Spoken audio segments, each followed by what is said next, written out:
Hello friends, हम लोग पढ़ रहे थे surface area and volumes chapter 13। आज पार्ट नंबर 3 पढ़ रहे हैं। पहले हम लोगों ने पार्ट 1 में जो भी सॉलिड्स थे उन दो सॉलिड्स को हम लोग उनका टोटल सरफेस एरिया हम लोगों ने फाइंड किया था। सेकंड वाले पार्ट के अंदर हम लोगों ने वॉल्यूम से रिलेटेड पढ़ा था। दो ठोस हैं, उन दोनों का वॉल्यूम हम लोगों ने एक साथ कंबाइन करके फिर हमने टोटल वॉल्यूम हमने फाइंड किया था। आज हम थर्ड पार्ट पढ़ रहे हैं। इसके अंदर एक टाइप का जो सॉलिड है उसको दूसरे टाइप में हम लोग उसमें कन्वर्ट करेंगे। जैसे कि आपने कोन है तो आप उसको स्फीयर में कन्वर्ट कर रहे हैं, स्फीयर है तो आप उसको क्यूबॉइड में कन्वर्ट कर रहे हैं। इस टाइप से आप लोग क्वेश्चंस देखने वाले हैं। देखिए क्वेश्चन नंबर फर्स्ट, त्रिज्या 4.2 सेंटीमीटर वाले धातु के एक गोले को पिघलाकर, मतलब अब हमें इसमें एक धातु का गोला यानी स्फीयर को पिघलाना है और त्रिज्या 6 सेंटीमीटर वाले एक बेलन के रूप में ढालना है। तो बेलन की ऊंचाई ज्ञात करनी है। तो इसमें दोनों के वॉल्यूम का फॉर्मूला आपको पता होना चाहिए। जैसे अभी धातु का जो गोला है, गोले का वॉल्यूम कितना होता है 4/3 पाई r क्यूब। दूसरा इक्वल्स टू का साइन लगाएंगे आपको इस टाइप में, क्योंकि जो गोला है और वो बेलन बनेगा तो दोनों का वॉल्यूम इक्वली होगा। लेकिन आप में इसमें ठोस की जो आकृति है, शेप है, वो चेंज हो जाएगा। अभी गोला है तो ये अभी बेलन में बनेगा, तो बेलन का वॉल्यूम कितना हो गया πr² h। अभी हमें इसकी h फाइंड करनी है नहीं है यहाँ पे, क्योंकि h की वैल्यू हमें फाइंड करनी है तो h एज इट इज रखेंगे। बाकी जो भी इस क्वेश्चन में जो भी गिवन है वो रहना है। तो देखिए मैं क्वेश्चन में वैल्यू पुट कर रहा हूँ। यहाँ लिखिए 4/3 पाई की value 22/7 into r cube. r कितना है गोले का वॉल्यूम, गोले का वॉल्यूम 4.2 दे रखा है सेंटीमीटर में, तो 4.2 इंटू 4.2 इंटू 4.2 ऐसे मैंने लिख लिया। 3 टाइम्स होती है r क्यूब इक्वल्स टू पाई की वैल्यू 22/7 इंटू r²। ये बेलन की त्रिज्या कितनी 6 सेंटीमीटर, तो 6 इंटू 6 इंटू h। ये हमने क्वेश्चन के अकॉर्डिंग और फॉर्मूले के अकॉर्डिंग मैंने वैल्यू पुट कर दी। अब जो भी वैल्यू इसमें कटती है वो आपस में कट कर दीजिए, बाकी फाइनल आंसर आपका h बच जाएगा। तो देखिए मैं इसमें पॉइंट हटा रहा हूँ, यहाँ पर 10 लिख रहा हूँ, पॉइंट हटा रहा हूँ, नीचे 10 लिख रहा हूँ, पॉइंट हटा रहा हूँ, 10 लिख रहा हूँ। अब वैल्यू को कट करिए। दूसरा मैं आपको इसमें बता देता हूँ, यहाँ की जो ऊपर की LHS में जो ऊपर की वैल्यू है RHS में ऊपर की वैल्यू के साथ कट कर सकते हो। LHS में नीचे की वैल्यू को RHS की नीचे की वैल्यू के साथ कट कर सकते हो। ठीक है, तो ये इसमें एक नया कंसेप्ट बता रहा हूँ, लेकिन ये आपको पहले से ही पता होगा क्योंकि अपन ने P/Q वाले टर्म में कट करना सिखाया था, वही तरीका। देखिए इसमें भी 22 है, इसमें भी 22 है, इसमें भी 7 है, इसमें भी 7 है। आप पहले भी पाई से पाई कैंसिल कर सकते थे, लेकिन आपको इस तरीके से मैंने करके बता दिया। दूसरा, इस 6 को इस 42 में कट करिए तो 6 7 जा 42 होता है। इस 6 को भी यहाँ पे इसमें कट कर दिया, 6 7 जा 42। अब इधर कुछ भी नहीं बचा है आपको, राइट साइड में कुछ भी, केवल h बच रहा है। बस मैंने यहाँ पे h लिख लिया इस तरीके से। बाकी लेफ्ट वाले में जो भी वैल्यू ले रखी है आपको इसमें वापस देखिए, और एक और कट सकता है तो कटिए। जैसे 3 की टेबल से ये कट जाता है और 14 3 जा 42 होता है। आगे बढ़िए, जैसे और भी नंबर आपको कट करना है तो कट कर सकते हैं। अभी आपको जैसे कि इस पूरे नंबर को आप एच डी रहने दीजिए और 3 डिजिट छोड़ के आप लोग पॉइंट लगा देंगे तो आपका ईजिली सॉल्व हो जाएगा। तो देखिए क्या बच रहा है, नंबर 4 ऊपर बचा, फिर 7 बच रहा है, फिर वापस ये 7 बच रहा है, फिर ये 14 बच रहा है। बाकी यहाँ पे कुछ नहीं बच रहा है, ये भी कुछ नहीं बच रहा है। यहाँ पे 10 10 10, तो 10 इंटू 10 इंटू 10, इसको 14 इंटू 7 इंटू 7 इंटू 4। इनको आप लोग जैसे आप मल्टीप्लाई करेंगे और फिर आपको 3 डिजिट छोड़ के पॉइंट मार्क करेंगे तो आपका वैल्यू आ जाएगा। देखिए इनको मल्टीप्लाई किया तो आपके नंबर आया 2744। इसमें आपको 1000 का डिवाइड करना है, तो कैसे करेंगे 1 2 3 0 काउंट किए और 3 डिजिट छोड़ के पॉइंट मार्क करेंगे। तो यहाँ पे पॉइंट मार्क कर देंगे, इसको हटा देंगे, तो ये वैल्यू आ रही है आपकी 2.744 सारे वैल्यू सेंटीमीटर में है तो यहाँ पे केवल सेंटीमीटर आएगी, क्योंकि h एक ही होती है, हाइट एक ही होती है, इसलिए इसको आप इस तरीके से लिख लेंगे। यही आपका फाइनल आंसर है। तो आप गोला है और आप बेलन बना रहे हैं, एक गोले से ये बेलन बनेगी, बेलन की हाइट आपकी आ जाएगी 2.744 सेंटीमीटर हाइट का आपका बेलन बन जाएगा। आगे बढ़िए क्वेश्चन नंबर, ऐसे बहुत सारे क्वेश्चन करने वाले हैं, 5-6 क्वेश्चन मैं करवा देता हूँ आपको। देखिए 6 सेंटीमीटर, 8 सेंटीमीटर, 10 सेंटीमीटर त्रिज्याओं वाले धातु के 3 ठोस को पिघलाकर एक बड़ा ठोस बनाया जाता है, इसकी त्रिज्या ज्ञात करनी है। देखिए 3 गोले हैं, छोटे छोटे 3 गोले हैं, तीनों गोलों को मिलाकर एक आपको बड़ा गोला बनाना है। तो देखिए कैसे बनेगा, जैसे गोले का आयतन यहाँ पे लिख रहा हूँ 4/3 पाई R1, ये छोटा वाला लिख रहा हूँ, तो R1 क्यूब, किसी के नोटेशन दे रहा है R1, R2, R3, ठीक है, इस तरीके से रेडियस का मैं नोटेशन दे रहा हूँ, प्लस 4/3 पाई, यहाँ R2 लिख देता हूँ, इसका क्यूब कर देंगे, 4/3 पाई, यहाँ R3 कर देते हैं, इसका क्यूब इक्वस टू, अब बड़ा वाला एक ही बनेगा इसमें, तो 4/3 पाई कैपिटल R लिख देते हैं, यहाँ पे क्यूब कर देते हैं। इसको आपको सोल्व कर देना है, वैल्यू पुट कर देनी है, आपका आंसर आ जाएगा। देखिए इसके अंदर सबसे पहले जो कॉमन टर्म है वो इस वाले में से मैं कॉमन टर्म निकाल देता हूँ। जैसे 4/3 कॉमन है यहाँ पे, यहाँ पे, यहाँ पे, और पाई इसमें भी कॉमन है, तो पाई भी मैंने कॉमन निकाल लिया। बाकी जो भी बच रहा है वो इसको ब्रैकेट के अंदर लिख लेते हैं, R1 का क्यूब प्लस R2 का क्यूब प्लस R3 का क्यूब, ये ब्रैकेट क्लोज किया, इक्वस टू लिखा, ये 4/3 लिखा, ये पाई लिखा और R क्यूब लिखा। अब यहीं पे आप लोग वैल्यू को कट कर सकते हैं, जो भी LHS और RHS में कॉमन वैल्यू है उसको कट कर दीजिए। 4/3 यहाँ पे भी है और 4/3 यहाँ पे भी है, कट कर लीजिए। पाई यहाँ पे भी है, पाई यहाँ पे भी है, कट कर दीजिए। अब वैल्यू जो बच रही है इसमें वैल्यू पुट करके आप लोग फाइनल आंसर निकालिए। जैसे यहाँ मैं लिख रहा हूँ 6 का क्यूब प्लस 8 का क्यूब प्लस 10 का cube equals to R cube. ये कहाँ से लिखा, ये देखिए क्वेश्चन में दे रखा है। 6 का क्यूब कितना होता है, आपको क्यूब मैंने 1 से लगा 10 तक लर्न करने के लिए बोला था, नहीं है तो 1-2 बार लर्न करिए और वैसे आपको याद होते जाएंगे। 6 का कितना होता है 216 प्लस 8 का कितना होता है 512 और 10 का तो आपको पता ही होना चाहिए, इसमें कोई दिक्कत ही नहीं है, 1000 होता है इक्वल्स टू R क्यूब। ये वैल्यू आ गई, इसको आपको सोल्व कर देना है। ऐड करेंगे तो देखिए जी 6 और 2 ये हो गया 8, 1 और 1 कितना हो गया 2, ये हो गया 7, ये हो गया आपका 1 equals to R cube. Next step में किस तरह से करेंगे, ये R ही रह जाएगा यहाँ पे, केवल R, और ये जो क्यूब है वो इसमें क्यूब रूट के अंदर लग जाएगा, यहाँ पे 3 लिखा जाएगा और 1728 आ जाता है, आपका R आ गया 12। ये टोटल सारे के सारे सेंटीमीटर के अंदर था, तो यहाँ पे भी R कितनी आ जाएगी 12 सेंटीमीटर, आपको फाइनल आंसर आ जाएगी। दूसरा मैंने आपको क्यूब रूट निकालना बताया था, पीछे के 3 डिजिट को सेलेक्ट करना है, एक डिजिट लेना है आपको, फर्स्ट डिजिट किसका क्यूब करने पर 8 आता है, तो आपको पता है 2 को 1, बाकी जो नंबर पूरे को सेलेक्ट करना है, ये 1 है।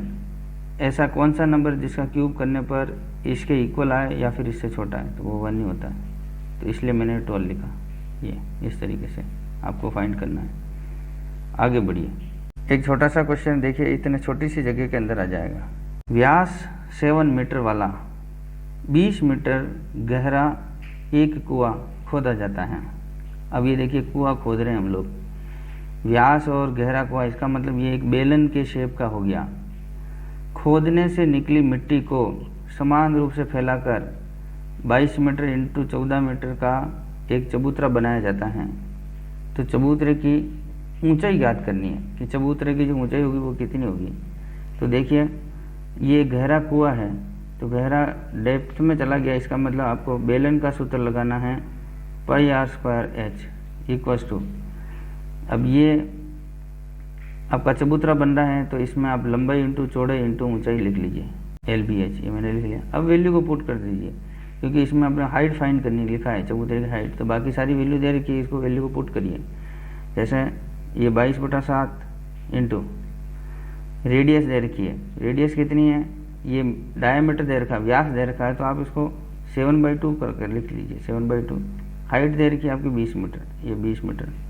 दूसरा, ये सारी मीटर में, ये भी मीटर में, ये भी मीटर, मीटर मीटर, तो मीटर में रहने दो। सेंटीमीटर दे रखा होता है, एक मीटर में दे रखा होता है, दूसरे वाले को मीटर में बनाना पड़ता है, ठीक है, इस बात का ध्यान रखिए।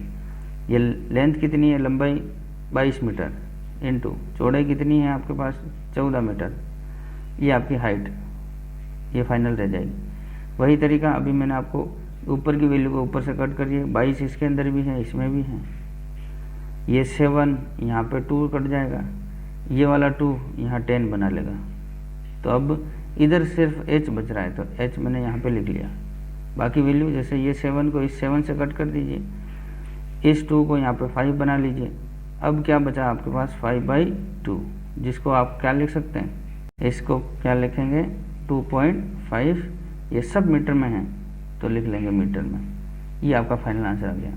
मतलब इस कुएं को खोदने में जो मिट्टी निकलेगी, उस मिट्टी से अगर आप चबूतरा बनाएंगे तो उस चबूतरे की हाइट आ जाएगी आपकी 2.5 मीटर हाइट का चबूतरा बन जाएगा। तो इस तरीके से क्वेश्चन को सॉल्व करना है। जैसे क्वेश्चन दे रखे हैं उसी के अकॉर्डिंग आपको डायग्राम बनाना है, उसी के अकॉर्डिंग उस ठोस का जो आयतन का फॉर्मूला है वो आपको लेना है और क्वेश्चन को सॉल्व करते जाना है। अपने मन से कुछ नहीं है, सारा प्रैक्टिस से ही आ रहा है। दूसरा, पेन पेंसिल लेकर बैठना होता है, ये बार बार हम बताएंगे नहीं, क्योंकि मैथ्स एक ऐसा सब्जेक्ट है जिसको आप जितने अपने हाथ से आप लोग सोल्व करेंगे उतने ही आपको प्रैक्टिस होती जाएगी और उसी प्रैक्टिस के बिहाफ पे आपको आपका माइंड डेवलप होगा कि कौन सा फॉर्मूला किस तरीके से अप्लाई होगा। देखिए क्वेश्चन नंबर 4, व्यास 12 सेंटीमीटर और ऊंचाई 15 सेंटीमीटर वाले एक लंब वृत्तीय बेलन के आकार का बर्तन आइसक्रीम से पूरा भरा है। ये बेलनाकार है, इस बेलनाकार बर्तन के अंदर आपकी आइसक्रीम भरी हुई है। तो बेलनाकार जो बर्तन है उसका आयतन कैसे निकलेगा, πr²h।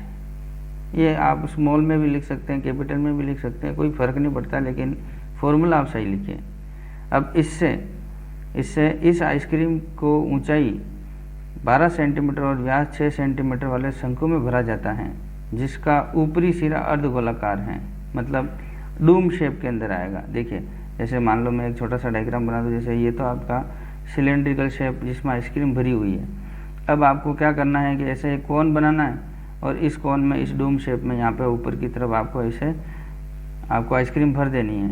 तो क्या कह रहा है, उन शंकुओं की संख्या ज्ञात करनी है जो अब ये कितने भरे जाएंगे। इस तरह से इस वाले शेप से ये बेलनाकार है, इसमें आइसक्रीम भरी है, तो अब कितने कोन टाइप में आपको भर के दे देंगे। एक कोन भरेगा, 2 3 4 5 ऐसे नंबर ऑफ कोन्स भरे जाएंगे। तो देखिए इसमें आपको फॉर्मूले में क्या लिखना है, n नंबर।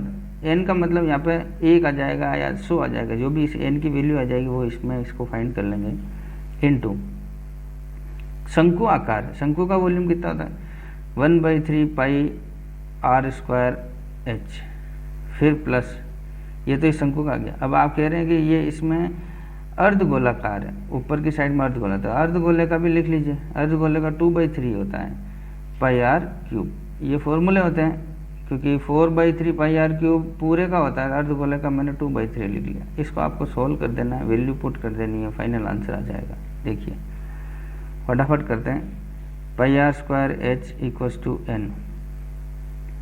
इसमें भी जो कॉमन है मैं कॉमन निकाला, जैसे 1/3 कॉमन है, पाई इसमें भी पाई कॉमन है।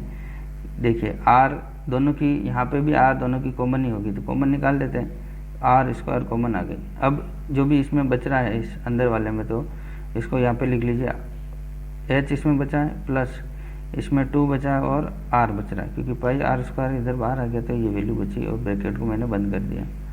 अब वैल्यू को पुट करिए, जैसे ये 22/7 आ गया, इनटू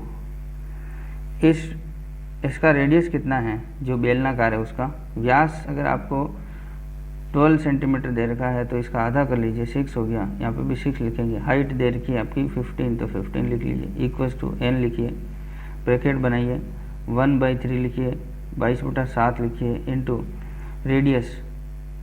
इसमें शंकु का आकार में रेडियस कितनी दे रखी है, व्यास 6 सेंटीमीटर, व्यास 6 है तो रेडियस कितनी हो जाएगी उसकी आधी, तो यहाँ पे मैंने लिखा 3 × 3, फिर ब्रैकेट बनाया। अब देखिए इसमें हाइट कितनी है, ये क्वेश्चन में दे रखा है शंकु के आकार की जो ऊंचाई है वो आपकी 12 सेंटीमीटर है। तो टोटली ये आपकी 12 है इस शंकु की से, केवल शंकु की 12 है, और टोटल हाइट आ जाएगी आपकी, इसमें 3 ऐड हो जाएगा तो टोटल हाइट आपकी 15 बन जाएगी। तो यहाँ इस 9 की बजाय आपको शंकु का जो हाइट है वो 12 लेनी है। इस 12 को लेने के बाद ये हो जाएगा आपका 15 की बजाय 18, तो देखिए ये 18 बनेगा। अब मैं इसको एक बार वापस यहाँ पर सोल्व करके बता देता हूँ। यहाँ देखिए जल्दी से ये वैल्यू वापस मैं लिख देता हूँ, जैसे 22/7 × 6 × 6 × 15 इक्वस टू, ये वापस देखिए यहाँ पे n, ये 1/3 है इंटू 22/7 है इंटू ये 3 × 3 × 3 3 या 9 लिख लेता हूँ मैं, कोई दिक्कत नहीं, और यहाँ पे 18 लिख लेते हैं। देखिए ये छोटा सा ही कैलकुलेशन में थोड़ा सा चेंज करना था, देख लीजिए जल्दी से इसको सॉल्व करिए। इस 22/7 से ये 22/7 कट जाएगा, इस 3 से ये वाला कट जाएगा, 3 3 या 9 आ जाएगा। अब इस 3 को यहाँ से कट करिए, 3 1 जा 3, यहाँ 3 2 जा 6। अब देखिए ये 3 फिर और कट करिए, जैसे कि ये 2 कट हो गया, यहाँ पे 3 लिख दिया, और 3 1 जा 3 और 5 3 जा 15। अब जो n बच रहा है वो कितना आ गया आपका, इसको इससे मल्टीप्लाई कीजिए, 2 × 5 इक्वल्स टू 10। तो कितने शंकु बन रहे हैं आपको, 10। तो इस तरीके से आपको वैल्यू है जो फाइंड हो गई। तो इस तरीके से क्वेश्चन को सॉल्व करिए। अगर आपको क्वेश्चन में थोड़ा सा, अगर आपके क्वेश्चन को समझने में अगर आपके दिक्कत हो जाती है तो क्वेश्चन में दिक्कत आ जाती है फिर फाइनल आंसर निकालने में। अगर अभी हमने क्या, ये सारे क्वेश्चन प्रैक्टिस से ही आएंगे। ओके, आगे देखते हैं। देखिए एक क्वेश्चन दे रखा है, 5.5 centimetre into 10 centimetre into 3.5 centimetre वाला एक घनाभ बनाने के लिए 1.75 सेंटीमीटर व्यास 2 मिलीमीटर मोटाई वाले कितने चांदी के सिक्कों की ज़रूरत पड़ेगी। जिधर भी कितने लगते हैं उधर की साइड में n या x की वैल्यू हमें फाइंड करनी होती है, ये वैल्यू आ जाएगी। जैसे अब हम इसमें, ये आपका घनाभ है तो घनाभ का फॉर्मूला लिखिए LBH मतलब यही value 5.5 into 10 centimetre into 3.5 centimetre equals to. अब आपको क्या बनाना है, यहाँ पे चांदी के सिक्के बनाने हैं। तो सर्कल का वॉल्यूम क्या होता है, πr²h, तो पाई यानी 22/7 इंटू r², r कितना है यहाँ पे, यहाँ व्यास दे रखा है तो इसको डिवाइड बाई 2 लिख लेंगे, ये divide by 2, 1.75 into divide by 2 into मोटाई यानी थिकनेस h दे रखी है आपको जैसे 2 mm, इसको mm में, इसको आप सेंटीमीटर में बनाइए, क्योंकि ये सब लोग सेंटीमीटर में है तो इसको भी सेंटीमीटर में बनाने के लिए आपको 10 से डिवाइड कर देना है। अब इसमें ये जो नंबर आया कितने लिखा हुआ है, कितने चांदी के गोले, तो आप बना देंगे n चांदी के गोले। अब इसको आपको सॉल्व कर देंगे तो वैल्यू आ जाएगी। देखिए पॉइंट की जगह पॉइंट हटाइए, 10 लिखिए, पॉइंट हटाइए 10 लिखिए, ये पॉइंट हटाइए 00 बनाइए, पॉइंट हटाइए 00 बनाइए, तो ये वैल्यू आ रही है। अब इसको मैं एक बार सिंप्लीफाई करके यहाँ पे लिख लेता हूँ फाइनल नेक्स्ट स्टेप में, जैसे 55 divide by 10 into 10 into 35 divide by 10 in equals to n 22 divide by 7 into 175 by 200, 175 divide by 200 into 2/10। देखिए इसको सॉल्व कर देना है। यहाँ पे कट कर दीजिए, जो भी वैल्यू इससे कट हो सकती है तो यहाँ पे भी कट कर सकते। जैसे अब ये 10 जो है इस 10 से कट गया। अब देखिए जैसे 25 की टेबल अगर आपको लर्न है तो बोल दीजिए, 25 6 जा 150, 27 जा 175 और 25 8 जा, यही सेम टू सेम मैंने यहाँ पे लिख लिया। इसको भी कट कर दीजिए, यहाँ पे 1 आ जाएगा, यहाँ पे 4 आ जाएगा। अब ये 7 से ये 7 कट गया। अब ऊपर वाले 7 से देखिए मैं कट कर रहा हूँ, इस 7 से ये वहाँ पे 5 बना दिया। अब देखिए यहाँ 11 की टेबल से कट कर रहा हूँ, 11 2 जा 22 और 11 5 जा 55। अब और भी कोई नंबर कट करता हो, जैसे यहाँ से ये वैल्यू कट जाएगी, यहाँ 2 लिखा जाएगा। अब मेरे हिसाब से एक बार और अपन सिंप्लीफाई करने के लिए वैल्यू को लिख देते, जैसे यहाँ पे 5 बच रहा है, यहाँ पे 5 बच रहा है, तो 5 × 5, नीचे कुछ भी नहीं बच रहा है, एच डी छोड़ दीजिए, यहाँ n लिखिए, ब्रैकेट बनाइए, ऊपर क्या वैल्यू बच रही है, ऊपर आपके कुछ भी नहीं बच रहा है, तो ये मैंने लिखा। नीचे जो बच रहा है, जैसे यहाँ पे 8 बच रहा है, 8 लिखा, इंटू यहाँ पे आपके 2 बच रहा है, 2 लिखा, यहाँ पे और कोई नहीं बच रहा है, इस तरीके से, तो यहाँ 1 लिख लीजिए। n निकालने के लिए इस सबको वैल्यू को आपको इधर मल्टीप्लाई कर देना है। देखिए 5 × 5 इंटू इसको मल्टीप्लाई कर दीजिए, तो यहाँ पे 16 लिख लो, कोई दिक्कत नहीं, यहाँ n लिख लेंगे, इसको वैल्यू को मल्टीप्लाई कर दीजिए, इसको इससे मल्टीप्लाई करेंगे तो ये हो गया आपका 80, और इसको इससे मल्टीप्लाई करेंगे तो कितना आ गया 400 ये n। मतलब ये एक आपका घनाभ है, इस घनाभ से इतनी मोटाई के कितने सिक्के बन जाएंगे, इसको अगर पिघला देंगे और सिक्के उठा लेंगे तो आपको 400 आपके सिक्के बन जाएंगे। इस तरीके से आपको क्वेश्चन को सॉल्व करना है। आगे बढ़िए, देखिए ये सबसे इम्पोर्टेंट क्वेश्चन के अब कैटेगरी में आ गए हैं, ऐसे 1-2 क्वेश्चन में करके दिखा देता हूँ आपको। 6 मीटर चौड़ी और 1.5 मीटर गहरी एक नहर में पानी 10 किलोमीटर प्रति घंटे की चाल से बह रहा है। ये सबसे पहले आपको पता होना चाहिए कि 6 मीटर आपकी चौड़ी है और 1.5 मीटर आपकी गहरी एक नहर है, और उसमें पानी चल रहा है 10 किलोमीटर प्रति घंटे के हिसाब से चल रहा है। तो पहले इसका एक बार वॉल्यूम निकाल दीजिए कि 1 घंटे में जो चल रहा है वो 10 किलोमीटर के अंदर में वो पानी की जो क्वांटिटी कितनी है, उसका वॉल्यूम कितना है, वो आप लोग फाइंड करिए। अभी देखिए आपको लंबी आपकी कितनी 10 किलोमीटर है और चौड़ी आपकी कितनी है 6 मीटर है, तो लंबाई इंटू चौड़ाई इंटू ऊंचाई कौन से वाले फॉर्मूले में आता है आपकी घनाभ में, तो इससे वॉल्यूम पता चल जाएगा।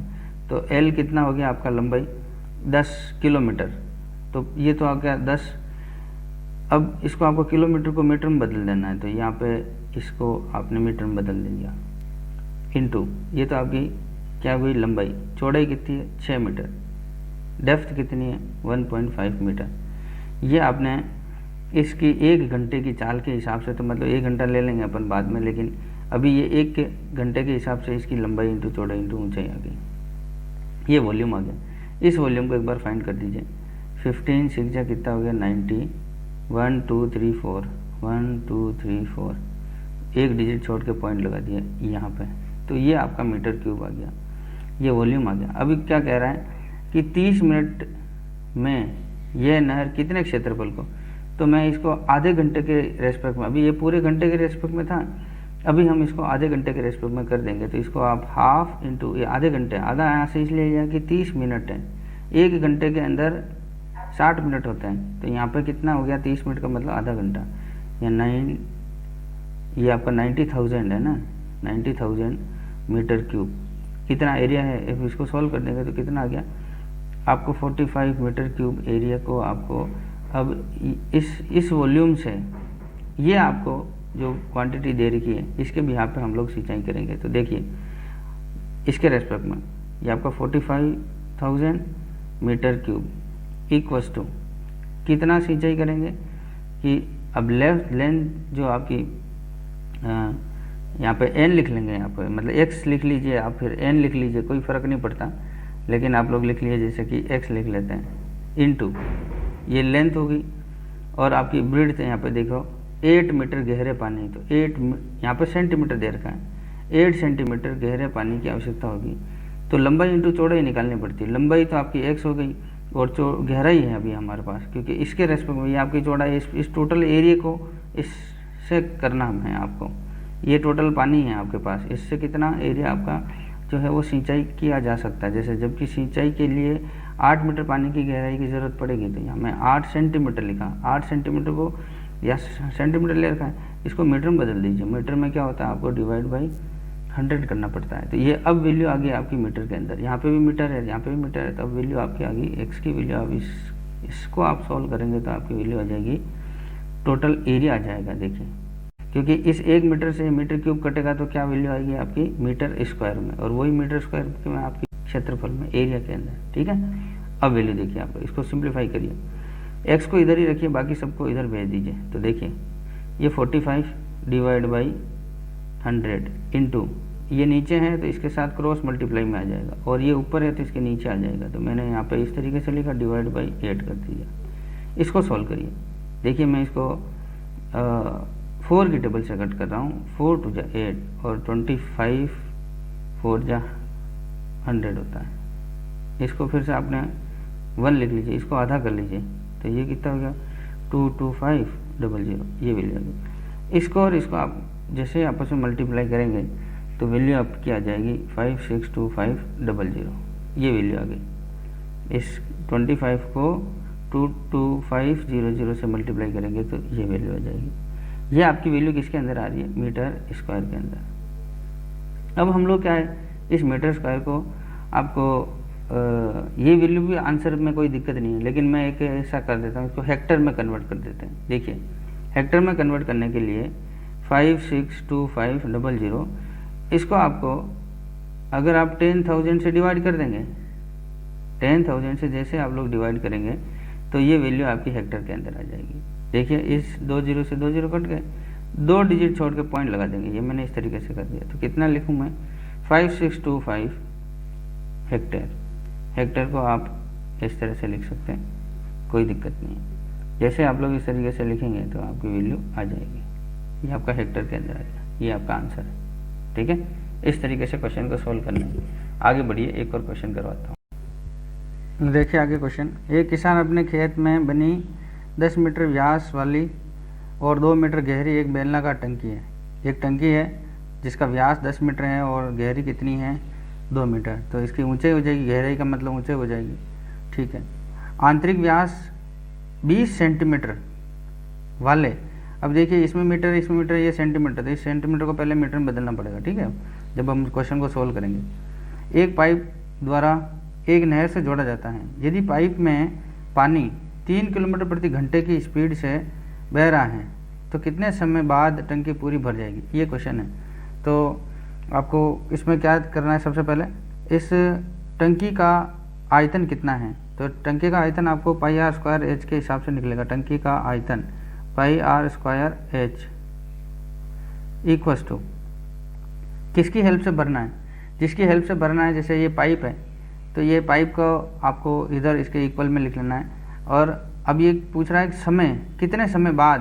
तो मान लो कि n समय, n घंटा, n मिनट। अब मैं इसको, ये देख रहा है 3 किलोमीटर प्रति घंटा, तो मैं इसको मिनट में ले लूँगा तो ये इसमें मिनट में आ जाएगा। देखिए जैसे कि मिनट में भी निकाल सकते हैं, किलोमीटर आप घंटे में भी निकाल सकते हैं, कोई दिक्कत नहीं है। देखिए आप लोग, पाइप का जो है वॉल्यूम कितना होता है, पाई आर स्क्वायर एच।